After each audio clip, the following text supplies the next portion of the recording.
Hello and welcome to the Middle East Report. In this programme today we'll be discussing the importance of standing up for Israel in the European Parliament and also in the United Nations, and that it's vital that Israel puts her case to these multinational international organisations to confront the growing international and diplomatic isolation of Israel that we're seeing in the world today. And in today's programme I'm joined by representatives from the European Coalition for Israel.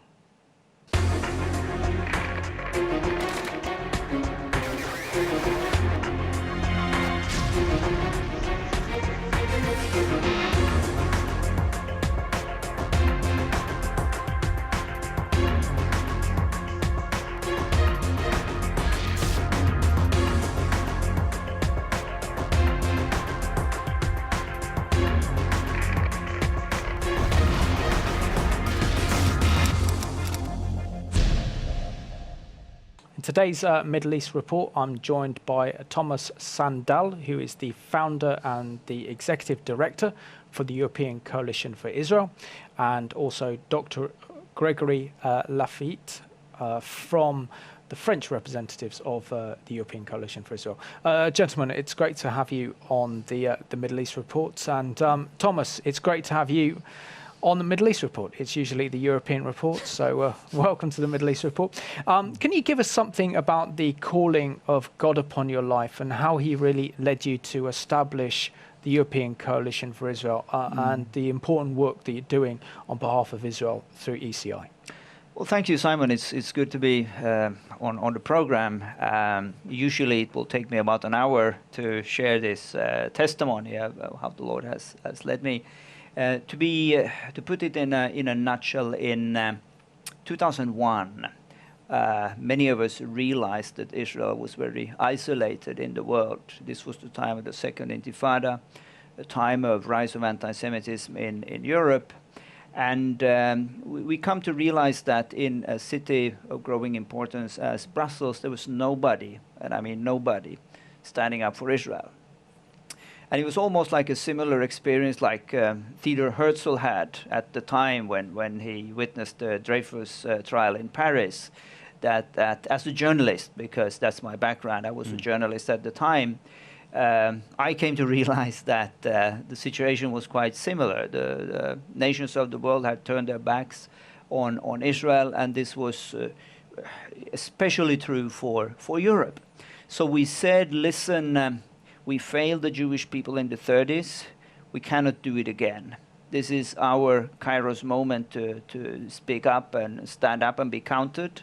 And this is how the European Coalition for Israel started gradually with the vision in 2001. In 2003, we got to the part when we could constitute a coalition. So this year, 2013, we are actually celebrating the 10th anniversary of the European Coalition for Israel. Excellent.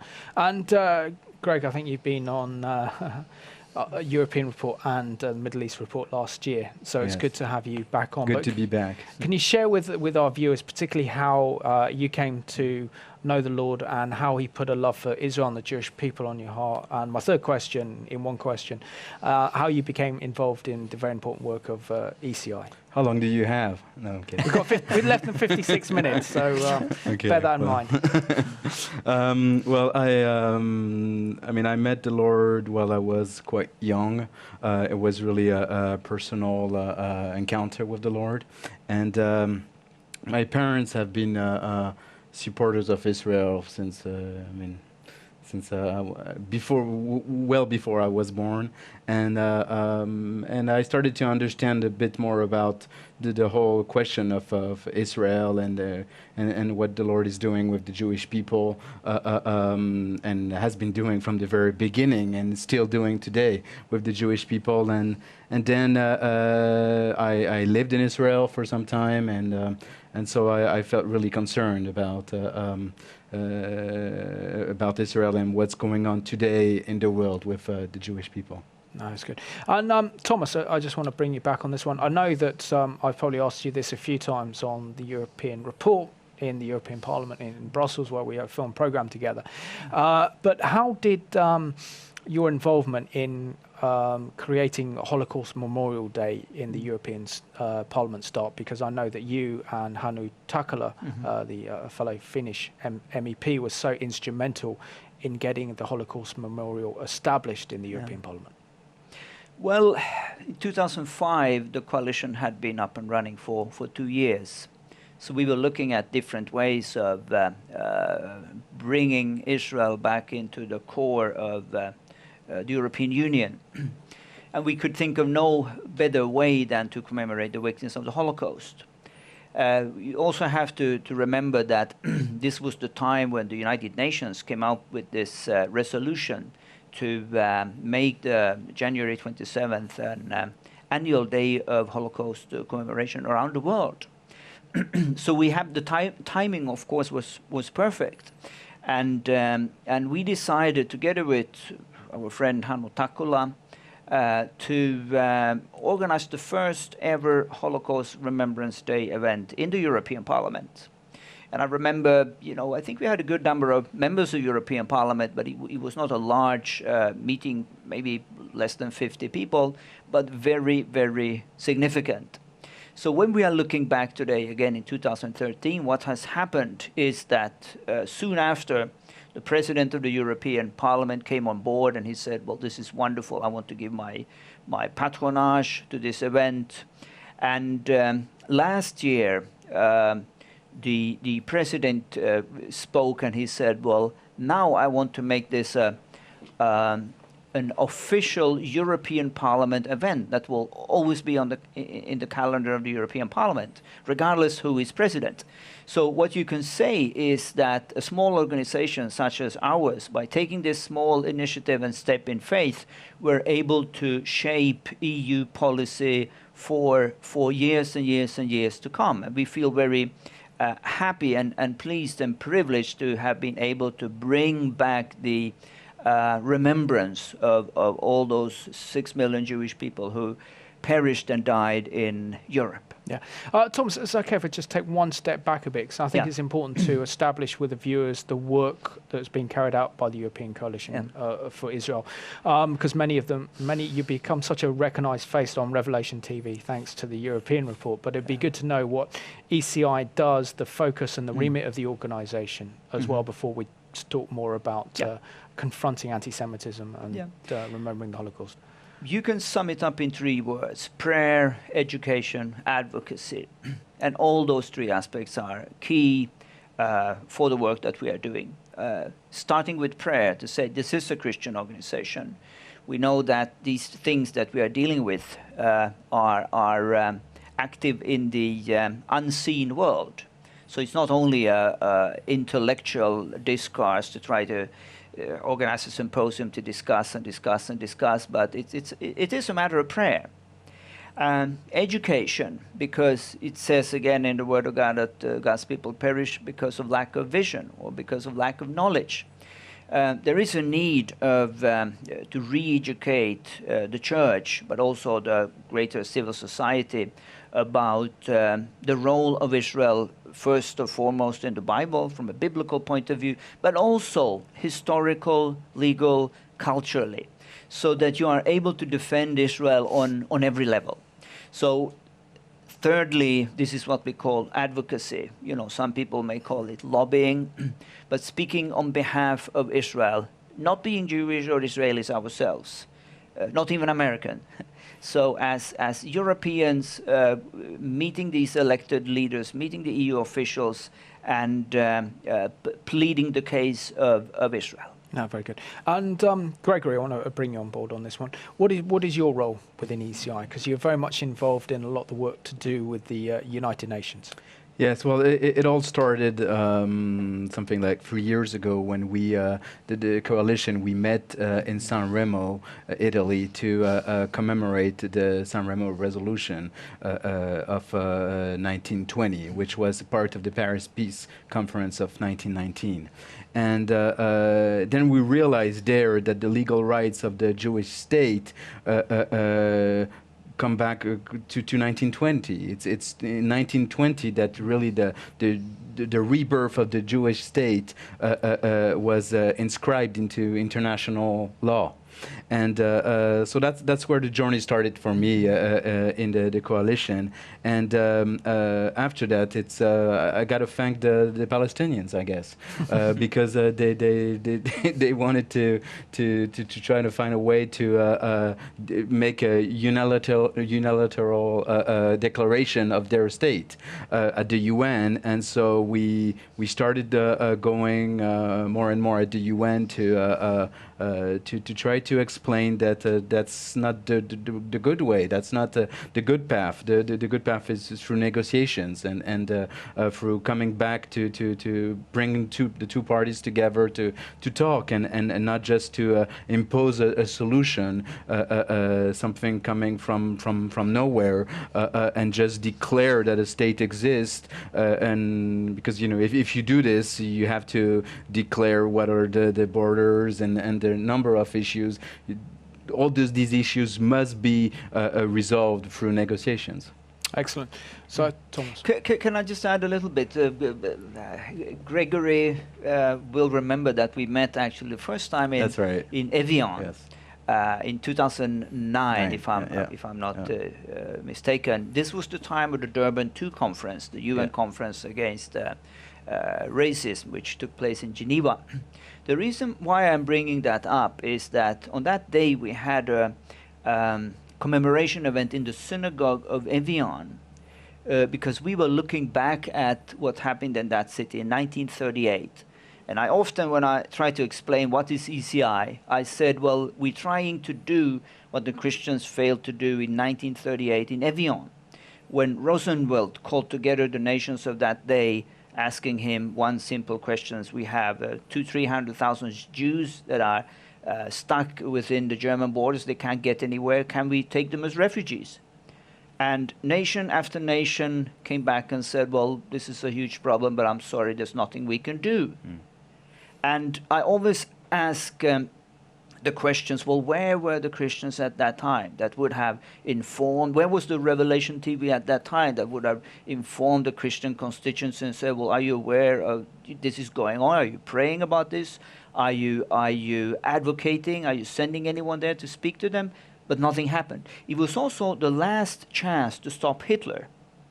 It has been said that this was the green light for Hitler to go ahead, because he had his people there. They came back from Evian and said, listen, Hitler, the nations don't really care. You can go on and do what you want to do. The nations don't care. Today, we want to send a different message, and we want to be at the forums like the Evian of the 1938 and ask ourselves the questions, well, where do we need to be in 2013?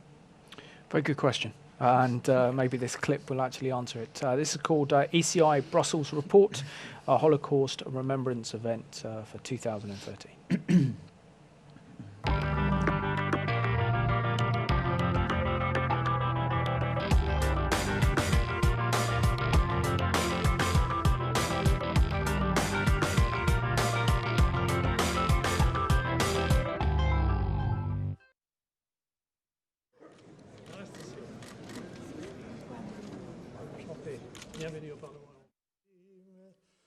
Dayan almanot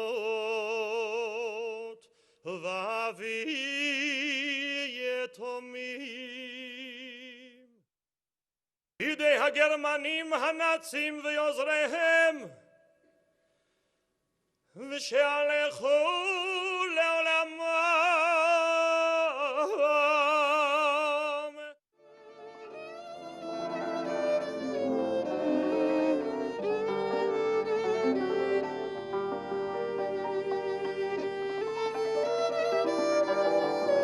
It has been several years that we have been gathering here to commemorate the memory of the Shoah, the lowest point of Jewish history, and also the lowest point of European history. This is the time of gathering storm clouds. Today is a day of mourning for over 6 million Jews murdered by Nazis. There is anti-Semitism in Europe. There is a free elected member of a parliament of a member state of the European Parliament asking for registering Jews. This is a shame in Europe. This Remembrance Day is not an exclusive one-day event. It is a permanent duty, every day.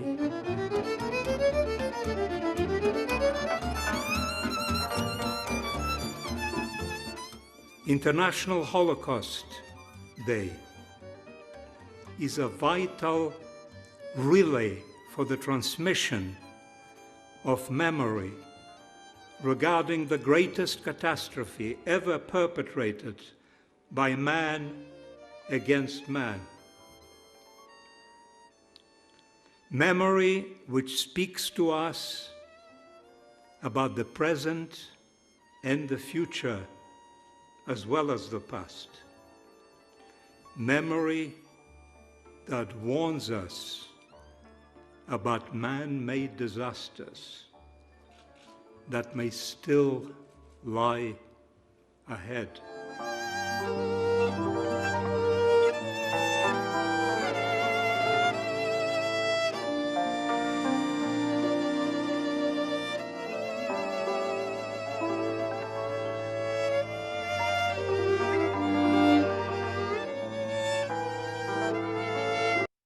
So we saw in that really good clip some of the you had the Speaker of the European Parliament, the President of the European Parliament there, as well as Holocaust survivors as well. How important is it to the Jewish community, particularly in Brussels and across Europe, that there is an event called the Holocaust Memorial Day in which the whole of the European Parliament remembers the horrors that took place on European soil over 70 years ago?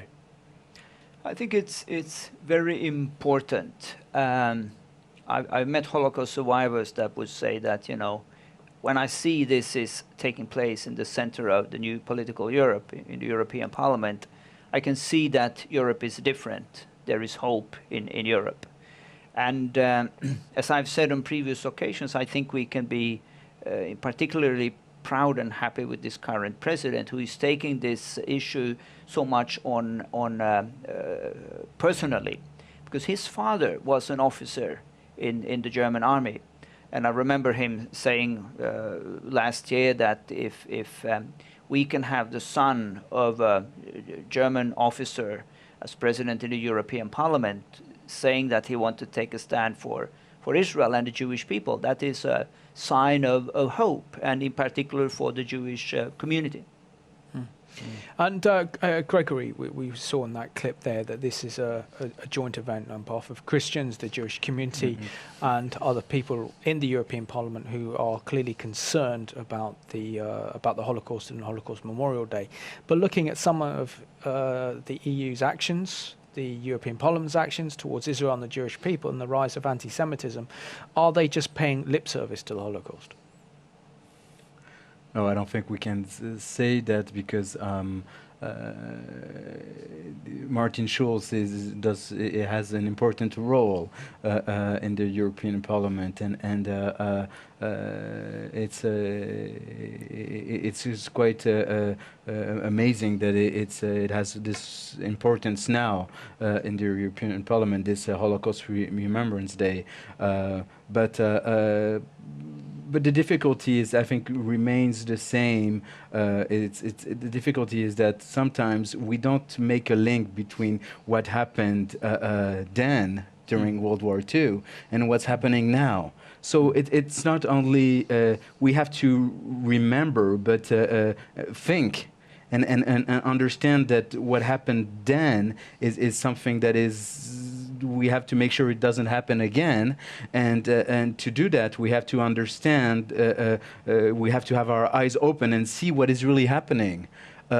Most of the Christians had their eyes completely closed during the 1930s. They didn't see it coming, and and it's something I don't see why we would be more intelligent or more.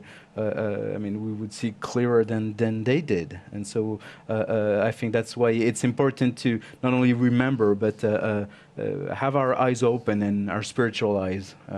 No, absolutely. And Thomas, now we're talking about the European Parliament itself, and you know, we share a program together in the European Parliament. I've got to say, I do find it very much of a godless place. I find the European Parliament, the whole European institutions are pretty anti-God, as it were, and kind of very hostile environment, not only to Christians but also to the Jewish people as well. But so many of our viewers will think, well, you know, what is the point in the European Parliament when we have our own national parliaments, and if we have a particular issue, we'll go to our local MEP. But how important is it that Christians who have a passion and love for Israel actually engage with their local MEP, contact them on behalf of Israel, and what difference does it make? I think we need to be very pragmatic when it comes to prayer and influence.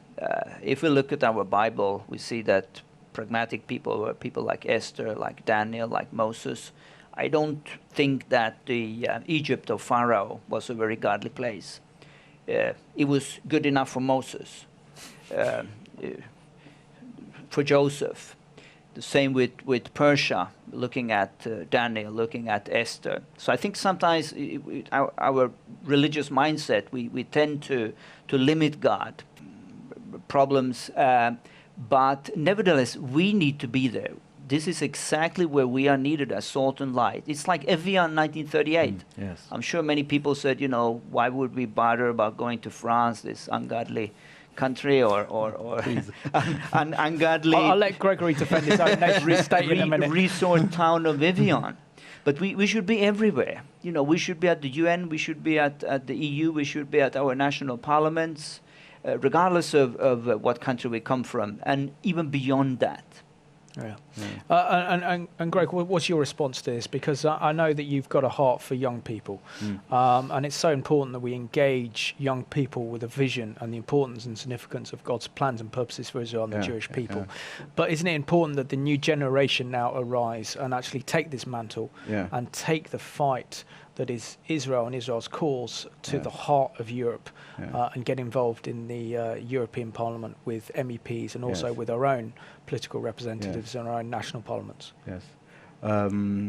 Yes. Well, just to say something about France and Evian, I think the reason they came was because there was the ski resorts. I mean, I'm afraid that was the reason. But it's a terrible conference, and it's something we should all remember what happened in Evian. To answer your question, I believe that if we really start to realize that the whole, when you look at history and with a biblical point of view, I mean, the biblical point of view is not narrowing our point of view. It's really just telling us, showing us really how history happened. Things in history happened, and one thing is that the Jewish people is completely central to the story of humanity. And when you see all of those events and you see that things are still continuing now, and we're part of this history that is so well described in the Bible, then I think that there's nothing more exciting than that. And I think that's where any young people would want to be involved in something that is so much connected to making history somehow. Shaping history, and so that's where I think the exciting work is, and through prayer and through advocacy, and so that's where if I was young again, you still are young. Well, yes, I would.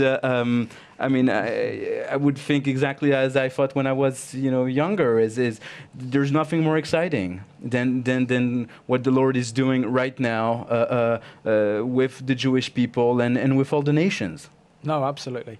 And we've got a clip to go to now. This is taken from the European report from July of this year, which includes an Iranian expert and Daniel Hammond, MEP for the Conservative Party in the European Parliament in Brussels.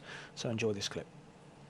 And I think so many British people now are coming to that conclusion that... well, let's find out. I mean, we'll have a referendum, and either I'll win or I'll lose, and either way, I'll accept the result. Excellent. And also, you're a journalist as well, aren't you? I mean, I've read quite a lot of your blogs on I write a the blog Daily Telegraph. which is hosted by the Daily Telegraph, and I used to work there before when I had honest work, I was a journalist. Excellent. And Thomas, it's great to have you back on the European report. It's been a little while, so we've missed you. I know that you've been very involved with activities for Israel in the UN and also in Sweden. So can you share with some of our viewers some of the adventures you've got up to in the last couple of months? Well, thank you, Simon. It's good to be back on the program, and we're very happy to have our Finnish viewers with us as well. Let me share briefly from our last event at the United Nations in May on Jerusalem Day, when we hosted a luncheon for some 30 diplomats, and we had 20 members represented. And basically we were looking at the position of the old city of Jerusalem under international law. And the interesting thing is that although members of the UN General Assembly are supposed to vote and have opinions on the matter, what was very clear during that conversation is that they very rarely have a chance to discuss the matter or have an expert speaking about the details of that very complex issue. So I think again that just by going there, by giving them this opportunity, by inviting again Dr. Jacques Gauthier, we could really make a difference. As it relates to Stockholm, we were there 2 weeks ago, and interesting things are happening in Sweden. It's the first country now where you have a Minister for Development Aid who is saying, listen, we're not going to continue to finance the Palestinian Authority if they are not interested in negotiating. So there is a proposal now from the government to cut some 20 million out of a total budget of 70 million, because they say, you know, this should be conditional, there should be a real interest for peace. And this is becoming an issue in the Swedish government. And it happened a week or 2 weeks after that we were there. So, of course, I'd like to think that there was some influence from our side, but interesting things are happening in Europe, at the United Nations, and we're so happy to be able to play a little part in this very complex puzzle. Excellent. I'm looking forward to your contribution in today's program. About that? I'm of course sorry to yes. butt in, but I just wonder whether you don't have a challenge, both in the United Nations and in the European Union, in the sense that both of those organisations, and particularly this one, the European Union, are predicated on the idea that national sovereignty is a disagreeable, dangerous and anachronistic concept. Now, Israel is the supreme example in human history of the national principle. There's nothing else remotely like it. Correct. Here you have a people who are stateless, scattered for 2,000 years, but who never lose the aspiration.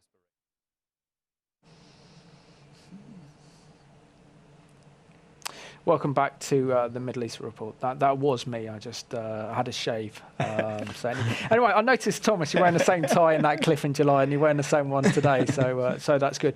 But can you share with us, because it is a privilege, I think, to actually record in the European Parliament and to really make a stand for Israel by producing the European report, presenting it, letting other MEPs know of the importance that there is a strong Christian constituency across Europe that's willing to stand with Israel. But from your perspective, how important is the European report? Yeah, I think looking at it from our perspective as European Coalition for Israel, it was a game changer when we started producing the European reports. It gave us visibility, but it also I think we really put a stake in the ground. You know, being so central in the heart of the European institutions, as you can see from the clip, with people just walking around, looking, well, who are these people? The faces are getting familiar, and they get to understand that here we have people who really are concerned for the Jewish people. And so I think it's something symbolic, spiritual, being there, speaking out the truth in a house where you know there are so many half-truths and not to say distortions of truth. and in a place where it's known for the animosity towards the Jewish people, to really stand strongly being a friend of Israel. Excellent. And yeah, Greg, I want to bring you in this one. I mean, we've got a great opportunity, not only with the European report, which we produce, and you've got to be a guest on one of our future programs, so it'd be good to have you as a guest. But also to discuss the fact that we can have an impact. I mean, one of the things that has made me so pleased about doing the European report is the impact that's had on the Jewish community in Belgium. Saying now that these Jewish leaders are saying, now you've given us a voice. The Israeli embassy in Brussels is saying, you're actually giving us a voice and we can put our side of the story together.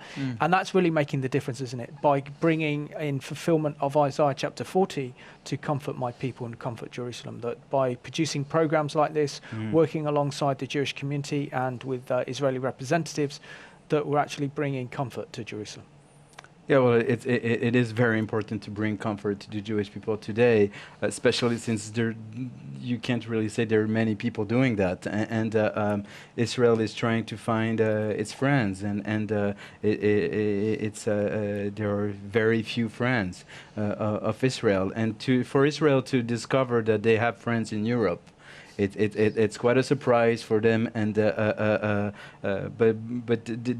I think it is important for Israel to see where the friends are, and it's not only in the United States, and I hope the United States still stays Israel's perhaps best friend, but in Europe there are also friends and Christians who are ready to stand with Israel.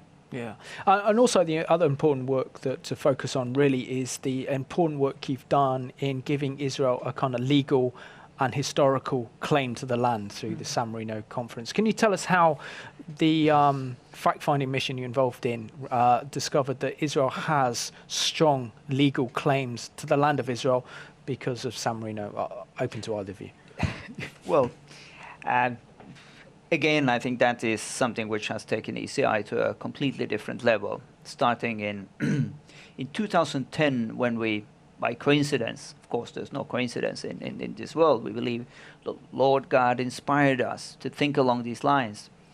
When we came to realize in January of 2010 that in a few months' time, in April, it would be the 90th anniversary of the San Remo resolution. And it so happened that I think about a year earlier I'd met with Dr. Jacques Gauthier for the first time in Washington, D.C., and he had this thick book where he put down the legal case for Israel and the Jewish people to the right to their land, which was inscribed in international law in San Remo in 1920. And the funny thing is that most Jewish people have no idea about that. Yeah. And again, I see it as a privilege that we as Gentiles can come to the nations and say, listen, we want to honor commitments made under international law. If we want to have a just settlement solution to the problems, we have to look at history, we have to look at facts, we have to look at international law. And ever since we've been on this, journey, which have taken us from parliaments, from Rome to Brussels to New York to Tokyo, and each place we've had this enormous experience that people, like in Japan, take Japan as an example. Japan was one of 4 nations to sign the San Remo resolution. Nobody in Japan had the faintest idea of that Japan had played such a constructive and positive role in paving the way for the Jewish state. When it comes to our trip to Tokyo, it was so funny because we spoke about it for the first time in an evening meeting. The next day, we have a journalist coming up to us and say, well, I have been going to the archives online, and I found what you are talking about, the San Remo resolution, in Japanese. So it's like it's almost like going and sharing the good news for the first time to a new tribe, because for the Japanese people, this was such an eye-opener, something that they could be proud of as Japanese. Amazing. So hopefully that open up stronger diplomatic relations between Japan and Israel. Correct. No, very good. And we've got a clip to go to now, and this is called Give Peace a Chance, that looks at the importance of the San Marino Conference and San Marino Agreement that provides the legal framework for the modern state of Israel. Soviet Union, yes. United Kingdom, abstain. The United States, yes. Resolution of the DUC Committee for Palestine was adopted by 33 votes, 13 against, 10 abstentions. Resolution 181 in the United Nations General Assembly in 1947 paved the way for the rebirth of the State of Israel in 1948. However, did this give Israel legitimacy? The answer is no. Generally speaking, in international law, General Assembly resolutions are not binding. It's a wide myth. There is absolutely no truth that Israel's legal foundation is based on the UN Partition Resolution of November 29, 1947. If the Jewish people and the Arabs had agreed to enter into a treaty based on the terms of resolution, then rights and obligations could have been created in international law. But that didn't happen. The legal foundation of modern Israel really is initially traced back to the period right after the First World War, when the great powers at the time and the League of Nations, which was the UN of that particular period, had to decide what's going to happen to various former enemy territories. Howard Grief began practicing law in 1966. For many years, even before that, he had an interest in Middle East affairs. In the 1980s, he began to examine long-hidden documents in the British National Archives that minuted the San Remo Conference of 1920. As a result, he published the book, The Legal Foundation and Borders of Israel Under International Law. The San Remo Resolution. That is the basic constitutional document of the State of Israel under international law.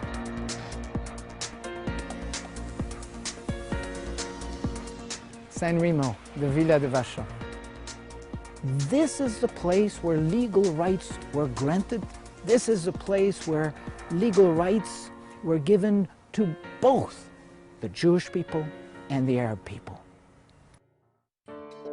Dr. Jacques Gauthier is an international human rights lawyer. For more than 25 years, his focus has been the legal status of Jerusalem under international law, which was the subject of his doctoral thesis. It's in this place that the leaders with the power to make binding dispositions with respect to the Ottoman territories deliberated and made the decision, having heard claims from the Zionist organization in Paris in 1919 during the Paris Peace Conference, having heard submissions from the Arab delegation in respect to what they wanted in the Ottoman territories. Having heard these submissions, a group of them gathered here and made final binding decisions.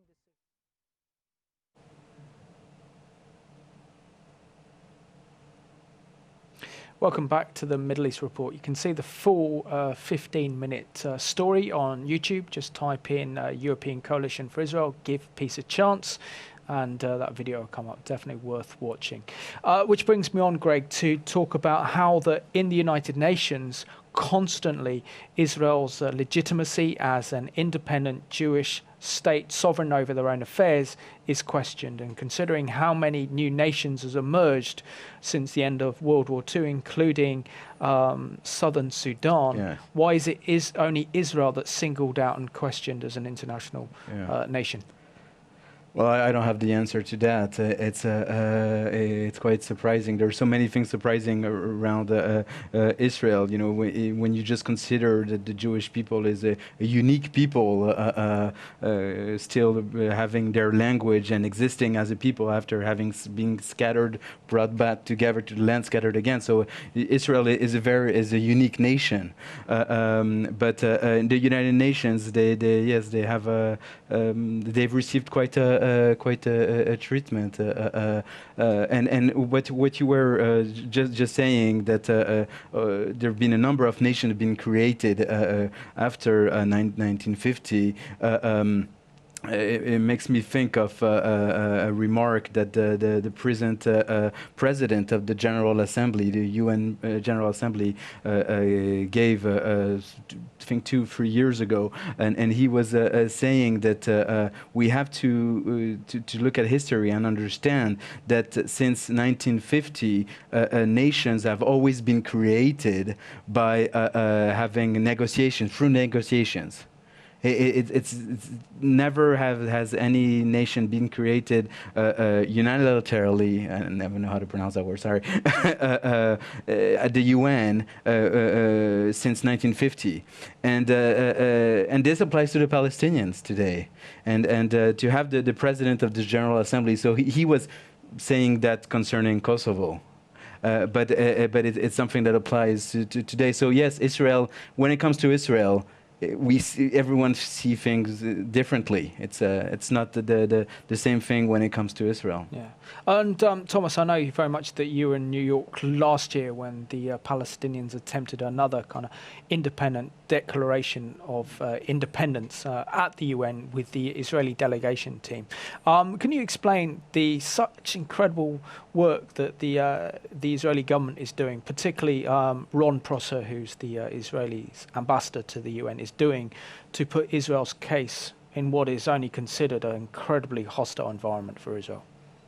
Yeah, I think it's clear for everyone who had a chance to watch news from the United Stations to understand that their ambassador is doing a tremendous job in presenting the case for Israel for anyone who wants to listen.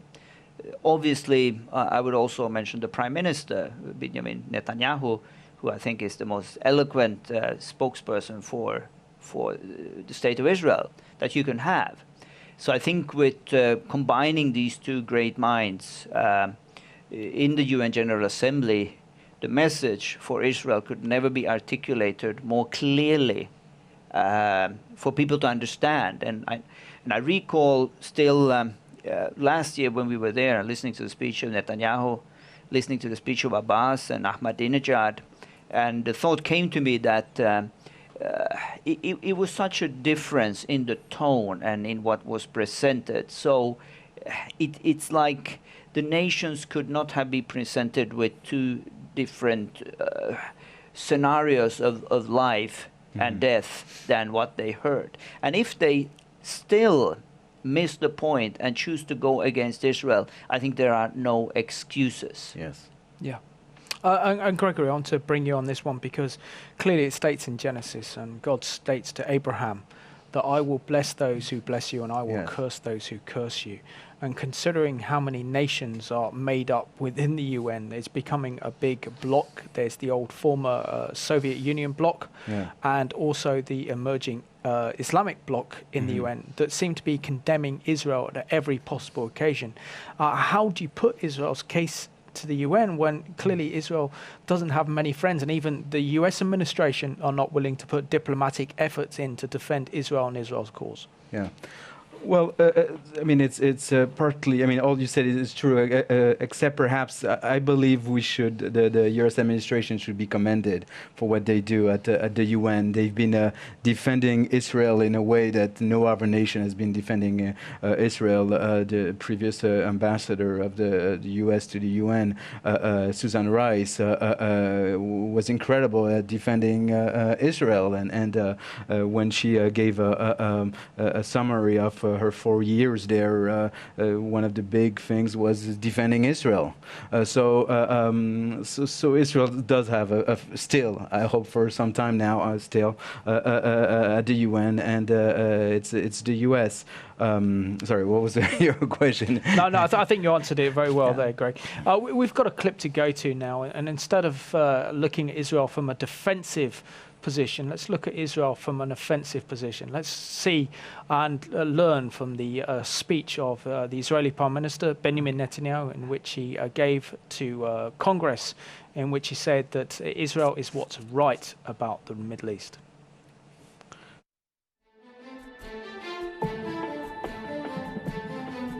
The Middle East stands at a fateful crossroads, for an epic battle is now underway between tyranny and freedom. And like all of you, I pray that the peoples of the region choose the path less traveled, the path of liberty. Israel has always embraced this path. In a region where women are stoned, gays are hanged, Christians are persecuted, Israel stands out. It is different. We have a free press, independent courts, an open economy. Courageous Arab protesters are now struggling to secure these very same rights for their peoples, for their societies. We're proud in Israel that over 1 million Arab citizens of Israel have been enjoying these rights for decades. Of the 300 million Arabs in the Middle East and North Africa, only Israel's Arab citizens enjoy real democratic rights. I want you to stop for a second and think about that. Of those 300 million Arabs, less than 0.5% are truly free, and they're all citizens of Israel. This startling fact reveals a basic truth. Israel is not what is wrong about the Middle East. Israel is what is right about the Middle East.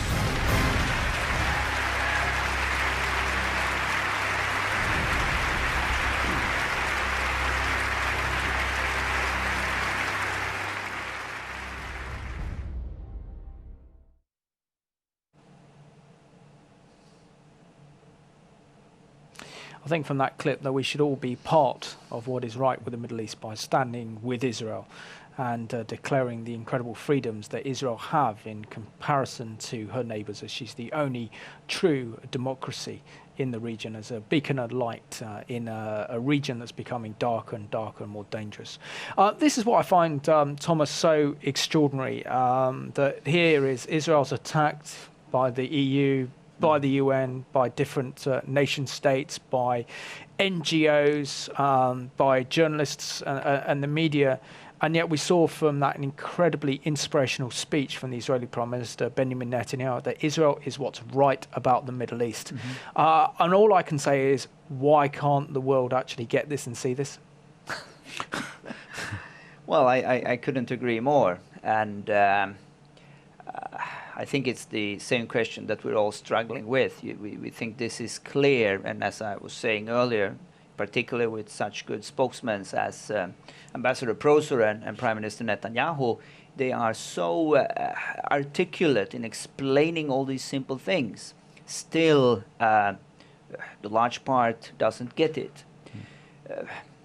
Again, I mean, one can elaborate and one can try to think of explanations. I think if we avoid the spiritual dimension, we are not getting to the core of the message. Anti-Semitism or hatred against the Jews is something which has been with us for a very, as long as we can record history. And in particular, it has been in Europe. So if we are seeing a rise of not only anti-Semitism, but anti-Israelism, people really hating the fact that there exists a Jewish state today, it has been more the common norm in European history than the exception. And I think the only sort of time in European history, in recent history, that we've seen of relative positive attitudes towards Israel was after the Holocaust until 1967. But apart from that, we have to remember Europe was no better in the 20s, in the 30s. Europe was no better in the 1880s. In Russia, you know, in Ukraine, in Poland, going back to the Middle Ages. So this is a European problem. Yeah. I think we're down, gentlemen, to the last 3 minutes of the programme, so this one's gone very fast. So it brings me to ask you the question, Gregory. We've seen the challenges that Israel face in the EU, in the United Nations. Now, surely it's time for the next generation of Christians to arise, take up this challenge, and start fighting for Israel and the Jewish people. What is the best way, if you're young and you're a Christian out there and you want to know what to do with your life? How can they be inspired, basically, to do something special? Well, you know, we focused a bit on the negative things because there are a number of negative things. But I think there are some very positive facts right now concerning Israel. And those facts are that there are nations that are ready to somehow align with Israel, to stand with Israel. And in the United Nations, there are many nations going against Israel, but there are also a number of nations who would like to be able to stand with Israel and to have a voice to be able to stand with Israel. And it's not only just there are not only just enemies, there are really potential friends of Israel in the United Nations. Yeah, I think we're down to just very quickly, Thomas. I know that you've got an event you're organising in Geneva for young people. Can you share something about this and how if young people want to attend, how they can attend?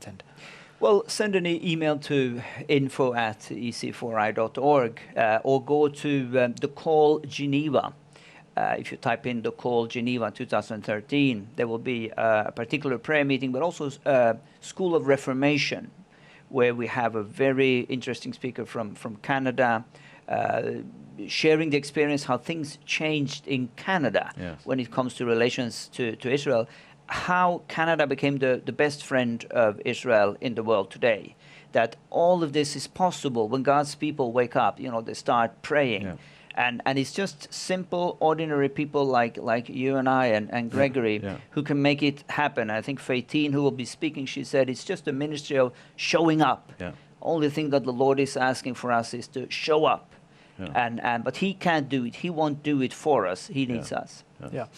Gentlemen, I just want to thank you so much for joining me on today's Middle East Report. And Thomas, it's good to have you on the Middle East Report for the first time.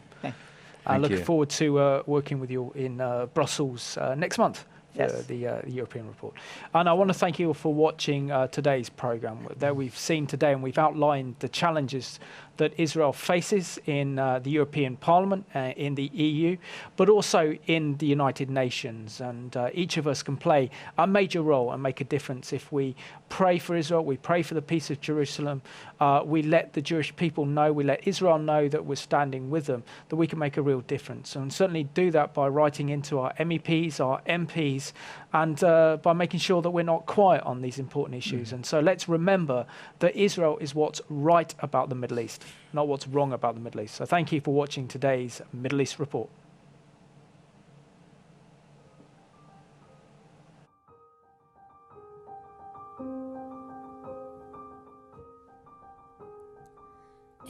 Rockets are no excuse. Suicide bombers, it's all just a ruse. Unless your Israeli self-defense is a right, a Jewish army response is disproportionate might. The activists sail to deliver their aid. Jihad cash is what they were paid. Turkish delight in the media's glare. Slashing knives don't seem fair. Oh, bedel ful ze'over, בצ'צ'ניה עושים לא חסר, רק לישראל אין זכות להגן, כי מדם יהודי העולם מתעלם.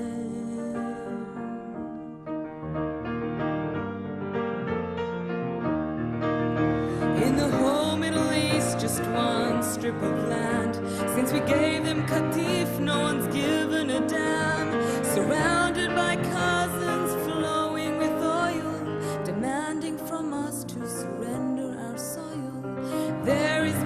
soldier held in Hamas and Gaza, starved and tormented in the